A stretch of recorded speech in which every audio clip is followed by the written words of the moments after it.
This is Poco F6 and today I would like to share a few useful camera tips and tricks on this device.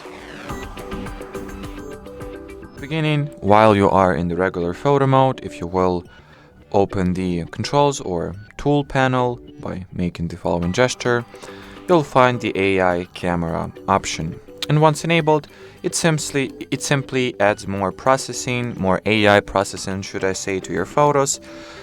And well, this is the feature that pretty much just automatically enhances your pictures even further than they are being enhanced and processed, or post-processed rather, by default. From what I can see, what it does, it just brings out the color, makes them more vivid. Maybe you'll see that on this green logo here, or you'll see the difference at the very least. So that's what it looks like without AI camera on, and once enabled, as you can see, the colors are simply a bit more sharp, should I say. This is the best option to use while you're capturing something outdoors when there are a lot of color.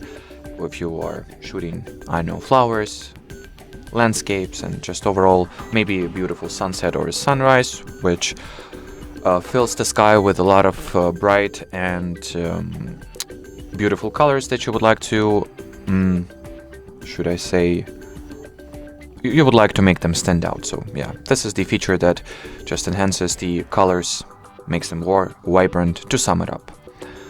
Another feature you might have not known about is that you'll go into the more modes, you'll find the 50 megapixel high resolution photo mode. So let's first take a picture using a regular lens. Then we will go into more section, select 50 MP mode, and take the identical image in it as well. Now let's open both pictures and compare their specifications. Before I do that, let's perform a very manual test. So that's the most I can zoom in. You can see the level of details that this picture has. So now let's quickly compare it to the higher resolution one. As you can see, we can zoom in way further, and that thanks to the fact that high resolution, gets you more resolution, so more picture, pretty much more pixels. So that's why you can zoom in. Obviously, it retains significantly more details, but at the same time, it occupies more storage space. So now let's look at the photos specs, compare them to details. So this, the regular photo mode, the image file size is almost 3 megabytes, and this is the resolution that you'll get, 3K by 4K. And when it comes to 50 MP high resolution mode, you're going to end up with 2.5 more occupied storage, but that's not a strict rule. The file size difference might vary, but as you can see in our particular scenario, it has gotten 2.5 times bigger almost, and the resolution, as you can see here, is 6100 by 8200 almost.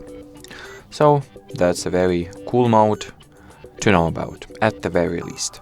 Another very great mode you might not have noticed is called Camera Pro mode, and the way it works, it allows you to manually adjust and control the most important camera parameters. If you are a camera or tech-savvy person and exactly know what result you would like to get, you will be able to absolutely tailor and adjust your camera properties to, meet this result.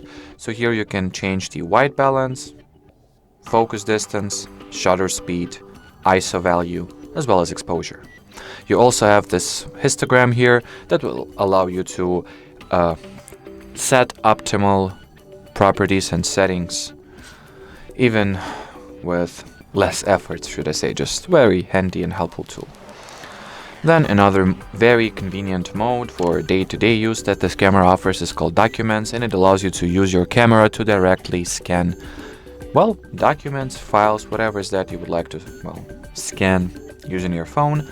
So very convenient feature to have built in the phone's camera, so you will not need to resort to any third-party apps. Just launch the regular camera and do that. Here you can retain the original look and appearance of your document. You can make it into black and white or enhanced mode. What else did I want to show? So the final cool mode and the final tip for this video, if you'll go into the more section, you will find the short film mode, and it has a bunch of templates preloaded into your camera that allow you to record like this type of short film pretty much. So select what template you would like to go with, like Neverland for example, continue. Here as you can see all different shots are conveniently separated into their own video segments, which you will record separately. So let me record something quickly and we'll see what it looks like once the camera will compose all those recorded fragments, all those recorded template parts into one coherent video. I'm just recording some gibberish here for, well, solely demonstrative reasons, should I say. I have no idea how to say that word right, so I do apologize here. So I think that should be the last final segment that I need to film. Yep. Now we can combine all those segments into one video by tapping at this button here, and that's what it looks like. So if you would like to make a short film from your trip, holiday, I don't know, whatever is that you would like to record really, it provides you with a bunch of thought out and well categorized templates that will do all the heavy lifting, all hard work for you. You will not need to edit anything, just record your segments and enjoy the result. And well, from here you can save the video, close it, do whatever you want with it, or delete it if you didn't like the result. And as far as this video goes, that'll be it, guys. If you have any questions left, leave them in the comment section below. But as for now, thanks for watching and bye bye.